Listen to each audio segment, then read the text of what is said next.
Hello student, आज हम करेंगे आर डी शर्मा के एमसीक्यूज ऑफ फर्स्ट चैप्टर। कई एमसीक्यूज तो तुम्हें रिपीटेड मिलेंगे जो ऑलरेडी मैं अपने फर्स्ट वीडियो में करा चुकी हूँ। ठीक है, तो स्टार्ट करते हैं। तो चलो फर्स्ट क्वेश्चन करते हैं। तो हम 3750 का प्राइम फैक्टराइजेशन करेंगे। 2 1 2, 2 8 16, 2 7 14, 2 5 10, फिर आएगा 5 3 15, 5 7 35, 5 5 25, 5 5 7 35, 5 6 25, 5 15 5 3 3 1 3। तो अब तुम देख रहे हो कितनी टाइम्स 5 आया है, 2 3 4, तो 4 टाइम्स 5 आया, तो बी ऑप्शन। अब हम करेंगे क्वेश्चन 2। ये कह रहे हैं the LCM of two numbers is 1200, which of the following can not be their HCF. हमने लास्ट वीडियो में भी पढ़ा था कि HCF is always factor of LCM.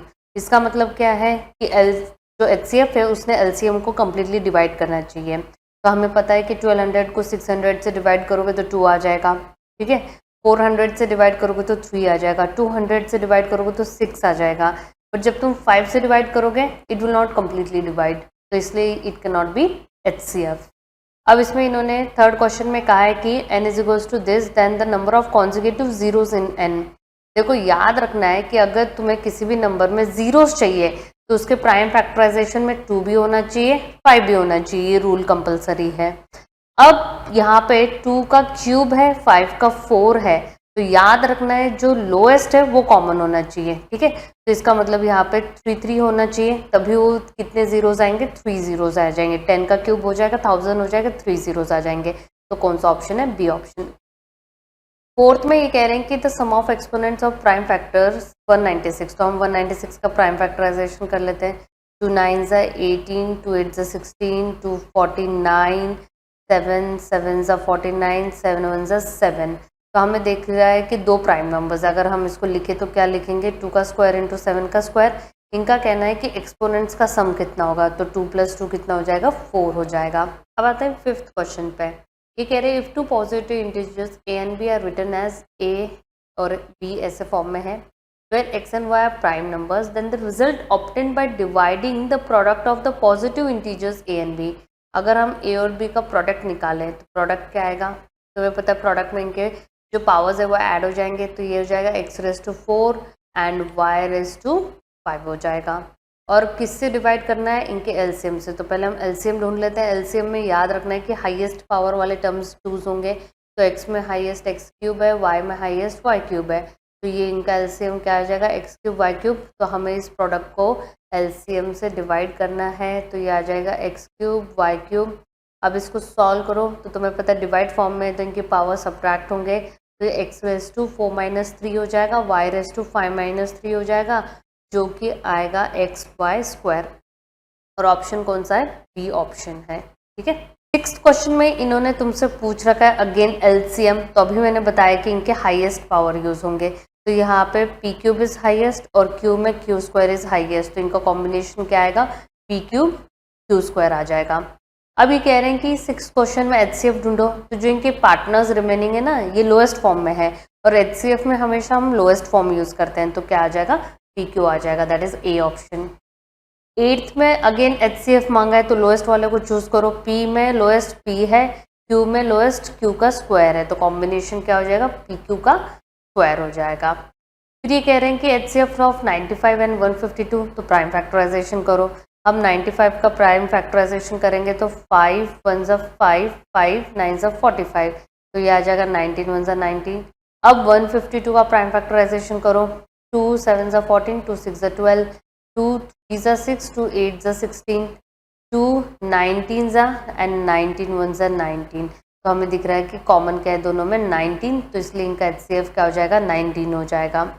Question 10 में ये कह रहे हैं कि एचसीएफ दे रखा है और एलसीएम ढूंढना है, तो तुम्हें फॉर्मूला पता है कि एचसीएफ इंटू एलसीएम क्या होता है, प्रोडक्ट ऑफ टू नंबर्स होता है। तो प्रोडक्ट ऑफ मतलब जो टू नंबर्स है वो 26 एंड 169 है।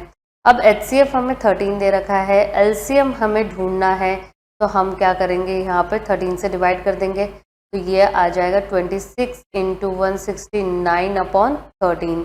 13 1 13, 13 क्योंकि ये 13 का स्क्वायर है। अब हम इनका मल्टीप्लिकेशन कर लेते हैं 26 और 13 का, तो 3 6 18 आ जाएगा 78 6 2, तो ये आ जाएगा 338। तो इनका एलसीएम कितना होना चाहिए 338। अब 11th में ये कह रहे हैं कि द डेसिमल एक्सपांशन ऑफ पाई, ये तुम ऑलरेडी क्लास 9th में पढ़ चुके, it is non terminating and non repeating, तो बी ऑप्शन है। The smallest rational number by which root 18 should be multiplied, पहले रूट 18 को सिंप्लीफाई करो, तो हमें इसका प्राइम फैक्टराइजेशन पता है 2 इंटू 3 इंटू 3 होगा, 3 बाहर आ जाए 3 रूट 2 होगा, तो सिर्फ जो इरेशनल नंबर वो मल्टीप्लाई होता है, तो ऑप्शन क्या आएगा, ये ऑप्शन आएगा। फिर इसके बाद में इन्होंने कहा है कि रूट 5 प्लस रूट 3 प्लस 2, देखो डिफरेंट रूट नंबर्स हैं तो ये ऐड नहीं हो सकते, तो ये एज इट इज़ रहेंगे, और अगर तुम्हारे फाइनल आंसर में रूट बचता है तो इसका मतलब it is an irrational number.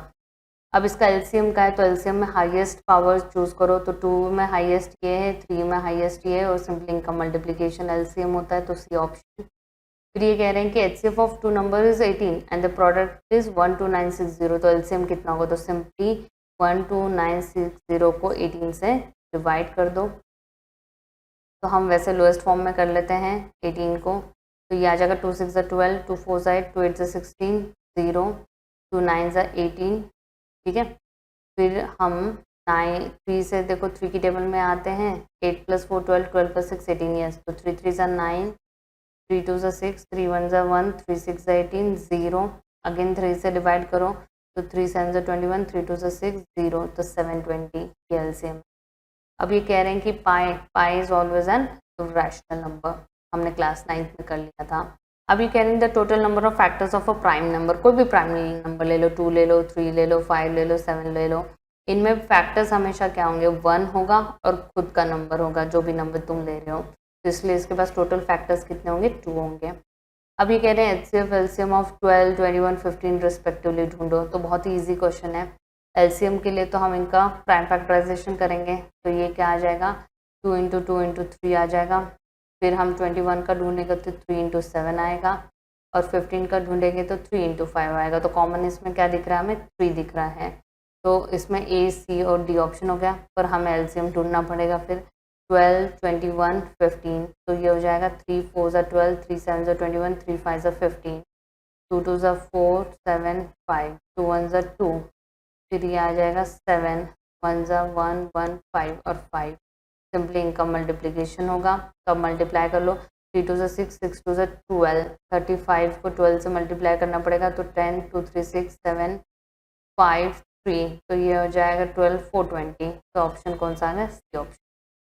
अब product of non zero rational and irrational, ये अगर तुम एग्जाम्पलर में देखोगे वहाँ पे भी ये क्वेश्चन था, याद रखना it will be always irrational number, मैंने वहाँ समझा रखा है। फिर इसके बाद में इन्होंने एचसीएफ मांगा है, एचसीएफ में हमेशा छोटे लेना है, एक्स क्यूब और एक्स में एक्स छोटा है, वाई स्क्वायर और वाई क्यूब में वाई स्क्वायर छोटा है, तो हमारा आंसर क्या आएगा, एक्स वाई स्क्वायर आएगा। ये जो नीचे वाला क्वेश्चन है 21, इसका डी ऑप्शन है, अदर वीडियो देख लेना, कम्प्लीटली सॉल्व करके मैंने दिखाया है। 22 में आंसर ए है, ये भी मैंने अदर वीडियो में पूरा सॉल्व करके दिखाया है, तो प्लीज़ वहाँ उसको भी कम्प्लीटली देख लेना। 23 भी हम ऑलरेडी उस वीडियो में कर चुके हैं। इनका कहना है कि एलसीएम इस पावर फॉर्म में आ रहा है, एलसीएम में तुम्हें याद रखना है नंबर्स का क्या होता है, हाईएस्ट पावर होता है, यहाँ पे 3 की पावर 1 है, यहाँ पे 3 की पावर 1 है, पर एलसीएम में 2 आ रखा है, तो इसका मतलब डेफिनेटली एन की वैल्यू कितनी होनी चाहिए, 2, तो ही तो वो एलसीएम में आएगा। इसके बाद में 24 है, 24 का इजी ट्रिक है, क्या इजी ट्रिक है, तुम्हें ये आइडेंटिटी पता है, a² - b², तो हम इनको एक ब्रैकेट में ऐड कर लेंगे, एक ब्रैकेट में हम इनको सब्ट्रैक्ट कर लेंगे, तो ये आ जाएगा 130 और ये आ जाएगा 9 - 1 8 0 100। तो अगर अब तुम इनको मल्टीप्लाई करोगे तो 0 आएगा, एंड डेफिनेटली 0 आते ही ये कॉम्पोजिट नंबर बन जाएगा। बार हमने ऑलरेडी क्लास 9th में पढ़ रखा है, ये रैशनल नंबर है। LCM and HCF of 2 rational numbers are equal then the number must be, कह रहे हैं एचसीएफ और एलसीएम दोनों ही सेम आ रहे हैं, तो नंबर्स कैसे होने चाहिए, ये तो तभी पॉसिबल है जब नंबर्स भी कैसे हों, एग्जैक्टली सेम हो, तो कौन सा ऑप्शन आएगा, D option. If the sum of LCM and HCF is 1260 and LCM is 900, देखो इसमें इक्वेशन सी बनेगी, अगर मैं एलसीएम को x कहूँ, एचसीएफ को y कहूँ, तो ये पहली इक्वेशन क्या बता रहे हैं, इनकी एडिशन इज सिंपली 1260। सेकेंड में ये बता रहे हैं LCM is 900 more than HCF, तो ये कह रहे हैं एलसीएम मेरा x है and it is 900 more than HCF, that is y। तो हम इस x की वैल्यू को इसमें सब्सटीट्यूट कर देंगे, तो ये हो जाएगा 900 plus 2y is equals to 1260। तो 2y is equals to 1260 minus 900। अब इनका सब्ट्रैक्शन करो तो ये आ जाएगा 0 6 और ये आ जाएगा 3, तो ये आ जाएगा 360। 2y इज इक्वल्स टू और y इज इक्वल्स टू ये आ जाएगा 180। ठीक है, तो इसमें इन्होंने क्या पूछा है, हमें प्रोडक्ट ऑफ टू नंबर्स पूछा है। तो अब हम इसमें x की वैल्यू में भी डाल देंगे, तो ये आ जाएगा 900 प्लस 180, तो ये आ जाएगा 1080। अब हम 1080 और 180 का मल्टीप्लिकेशन करेंगे तो क्या आएगा, डी ऑप्शन आएगा। 28 ऑलरेडी मैंने प्रीवियस वीडियो में भी करा रखा है, इन्होंने उधर से देख लेना। तो इसका आंसर क्या आएगा, इसका आंसर आएगा 2:1। 29 में ये कह रहे हैं prime factors of the denominator of a rational number with decimal expansion. देखो याद रखना है डेसिमल एक्सपांशन है, तो जब इसके डिनोमिनेटर में लिखोगे तो ये आएगा 44123 अपॉन 1000। तो इसमें 2 और 5 के अलावा नंबर्स आ ही नहीं सकते, पर वैसे ये डिलीटेड है, ठीक है, करने की ज़रूरत नहीं। फिर हमें यहाँ पे a² ऐसे टाइप का मैंने करा रखा है, पर वो थोड़ा डिफरेंट है जो बोर्ड एग्जाम्स में आ रखा है। तो जब तुम इसका स्क्वायर रूट लोगे तो तुम्हें दिख रहा है कि 23 तो परफेक्ट स्क्वायर नंबर नहीं है और ये 5 हो जाएगा। तो ऊपर का तो इरेशनल होगा, ये रैशनल होगा, तो इरेशनल रैशनल आपस में कैंसिल नहीं करते, तो फाइनल आंसर इरेशनल होता है। ठीक है, अगर तुम्हारे आंसर में रूट का नंबर बचता है तो ऑलवेज इट इज़ इरेशनल। फिर 31 में ये कह रहे हैं कि LCM तो 36 है, HCF 2 है और एक नंबर 18 है और तुम्हें अदर नंबर ढूंढना है। तो तुम्हें पता है HCF इंटू LCM का मल्टीप्लिकेशन डिवाइडेड बाय एक नंबर तुम्हें क्या देगा, वो अदर नंबर देगा, तो दैट इज द ऑप्शन 4 हो जाएगा। If sum of two numbers is 1 to 15। देखो ये क्वेश्चन भी मैंने ऑलरेडी जो प्रीवियस वीडियोस में कराया था, पर इस क्वेश्चन में एरर है। अगर तुम वो क्वेश्चन देखोगे तो ऑलरेडी बोर्ड एग्जाम में सैम्पल मतलब जो CBSE सैम्पल क्वेश्चन पेपर बनाती है ना, उसमें ये क्वेश्चन दे रखा था, तो उसमें ये ऑप्शन 4 दे रखा था, या तो 4 है ही नहीं। RD शर्मा ने आंसर 7 दे रखा है, तो ये आंसर में थोड़ा ये क्वेश्चन में थोड़ा एरर है। ठीक है, अगर हम HCF के अकॉर्डिंग पेयर्स ना ढूंढे तो 7 पेयर्स आते हैं, पर अगर हमें HCF के अकॉर्डिंग ढूंढना है तो हमें कोप्राइम नंबर्स ढूंढने पड़ेंगे और कोप्राइम पेयर्स हमारे सब पास सिर्फ 4 आएंगे। तो प्लीज़ उस वीडियो को देख लेना, क्योंकि 32 क्वेश्चन 33 क्वेश्चन ये उसी में, ठीक है, दोनों क्वेश्चन, और ये ऑलरेडी पेपर में भी आ रहा है। तो 33 में सी आंसर है, ये भी हमने प्रीवियस वीडियो में कर रखा है। तो जो मैं ऑलरेडी करा चुकी हूँ मैं उनको रिपीट नहीं कर रही हूँ, मैं न्यू क्वेश्चन करा रही हूँ।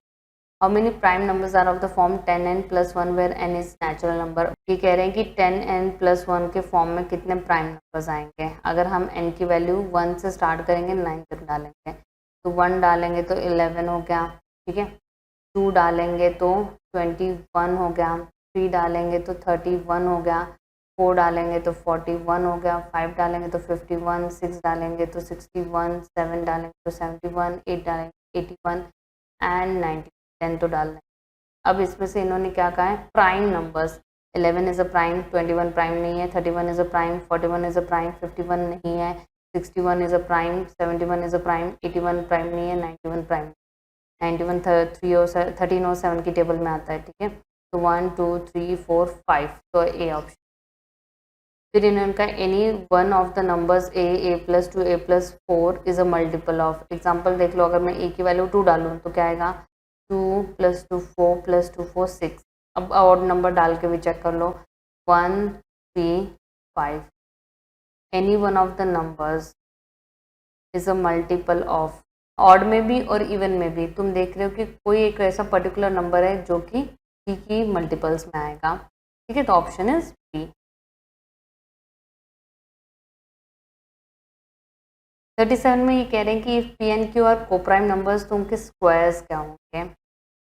कोप्राइम में जैसे 3 और 5 हो गया, अब इनके स्क्वायर्स क्या आएंगे, 9 और 25, तो वो भी क्या होंगे, they will be also always coprime. If 3 is the least prime factor of number a and 7 is the least prime factor of number b, then the least prime factor of a+b। ऐसा सा हमने उस video में भी करा था, पर उसमें थोड़ा नंबर अलग था, तो हम इसको ट्राई आउट करते हैं। a का लीस्ट इज 3, मतलब a में सबसे छोटा 3 आएगा, 3 से छोटा नहीं हो सकता है, तो सपोज मैं इसके आगे 5 ले लूँ। 7 में ये कह रहे हैं 7 इज लीस्ट तो हमें आगे 11 लेना पड़ेगा। तो ये 15 हो गया, ये 77 हो गया। तो इनको ऐड करके देख लो, 77 प्लस 15 तो ये आ जाएगा 12, 7, 8, 9, 2। तो ये इवन नंबर हो गया। तो ये कह रहे हैं कि लीस्ट इस इवन नंबर का प्राइम फैक्टर क्या होगा, हमेशा 2 होगा। ठीक है, the smallest number by which root 27 should be multiplied to get a rational number. तो इसको सिंप्लीफाई करोगे तो ये 3√3 होगा, और सिर्फ जो रूट वाली टर्म होती है ना वो मल्टीप्लाई होती है। तो आंसर क्या आएगा, ऑप्शन 40 में हम इनका एलसीएम लेंगे, 4 का, 7 का, 14 का। तो ये आ जाएगा 2 2 ज़ा 4, 7 2 7 ज़ा 14, 2 1 ज़ा 1, 7 7। तो ये आ जाएगा 7 1 1 1। तो ये आ जाएगा 28। तो 6 o'clock के बाद में 6:28 AM पे। 41 में ट्रायल एंड एरर मेथड होता है, एन की वैल्यू डालते जाओ और चेक करो। इसमें तो हम चेक करेंगे, इन्होंने का एन इज़ नेचुरल नंबर, तो हम 1 से स्टार्ट करेंगे। तो ये आएगा एन का स्क्वायर माइनस 4 का square that is 81 minus 16 that is 11 minus 6 5, 7 minus 1 65। तो वैसे ही हम गैस कर सकते हैं 65 है। 65 5 से भी डिविजिबल है, 13 से भी डिविजिबल है, तो सी ऑप्शन होगा। 42 में भी n नेचुरल नंबर का है, तो हम 1 से स्टार्ट करेंगे। तो 6 माइनस 5 तो 1 हो जाएगा। अब n की वैल्यू 2 डालो, तो 36 माइनस 25 जो कि 11 आ जाएगा। ये कह रहे हैं कि it will always and with 1। तो तुम देख रहे हो हमेशा 1 नंबर आ रहे हैं इसके लास्ट में। 2 4 डाल के चेक कर लेना, तो उससे तुम्हें उससे एक कंफर्मेशन हो जाती है कि आंसर इज करेक्ट। 43 में ये कह रहे हैं कि the remainder when the square of any prime number greater than 3 is divided by 6। 3 से ग्रेटर हम कोई भी प्राइम नंबर ले, तो जैसे 5 आएगा, अगर हम 6 से डिवाइड करेंगे तो ये तो रिमाइंडर इसका 5 आएगा। फिर इसके आगे 7 ले लो, तो अगर हम 6 से डिवाइड करेंगे तो 1 आ गया। फिर 11 लो, 6 1 ज़ा 6 और यहाँ पे 5 आया। तो ये कह रहे हैं कि द रिमाइंडर इज, इनमें से कौन सा रिमाइंडर आ रहा है, तो तुम देख रहे हो कि 1 आ रहा है और 5, अल्टरनेट 1 5 1 5 चलता रहेगा। अब ये वाले क्वेश्चंस 44 45 ये जनरल फॉर्म है। अगर ये m को इंटीजर फॉर्म में लिखना है, इवन इंटीजर के फॉर्म में लिखना है तो 2m होगा, और इंटीजर के फॉर्म में लिखना है तो हम इसको 2q + 1 के फॉर्म में लिखते हैं। वैसे ये सिलेबस से डिलीट हो चुके हैं, तो ना भी करो तो भी चल जाएगा। वो कह रहे हैं कि ऑल डेसिमल नंबर्स, चाहे वो टर्मिनेटिंग हो नॉन टर्मिनेटिंग हो, तो उनके 2 ग्रुप्स बन गए, तो कंबाइन होकर वो क्या किस में आएंगे, रियल नंबर्स में आएंगे। अब ये कह रहे हैं कि अगर इसको 0 से एंड करना है तो ये नंबर क्या होना चाहिए, तो definitely it should be an even number, क्योंकि इवन नंबर में ही 2 आएगा और 2 और 5 दोनों का होना कंपलसरी होता है। 48 में ये कह रहे हैं the product of non zero rational and irrational number, तो याद रखना it is always an irrational number. फिर इसमें भी हम अगेन सब्सटीट्यूशन करके देखेंगे, एन की वैल्यू डालेंगे, तो ये आ जाएगा 25⁻² माइनस 9 स्क्वायर। एक बार इनको ऐड कर लो, एक बार इनको सब्ट्रैक्ट कर लो, क्योंकि ये आइडेंटिटी बन रही है। तो ये हो जाएगा 34 और यहाँ पे इस ब्रैकेट में आ जाएगा 25 - 9 करेंगे तो 16। तुम देख रहे हो कि इवन है, मतलब 16 से भी डिविजिबल है, 34 से भी डिविजिबल है, तो सी ऑप्शन होगा।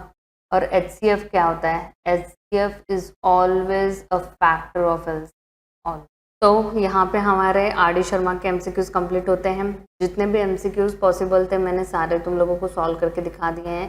तो डेफिनेटली इनको रिपीट करो, प्रैक्टिस करो, ऐसे ही सिमिलैरिटी मिलेगी तुम्हें, ज़्यादा इसमें फ्लक्चुएशंस नहीं होते हैं क्वेश्चंस में। इनको करो, और ये चैप्टर 6 मार्क का है, तो प्लीज़ 6 में से 6 स्कोर करने की कोशिश करो। और अगर तुम्हें वीडियोस अच्छी लग रही हो और चाहते हो कि मैं इनको कंटिन्यू करूं, तो प्लीज़ कमेंट सेक्शन में बताओ कि हम इसको देख रहे हैं और ये हमारे लिए हेल्पफुल है। तो definitely I will try to make more videos. Thank you.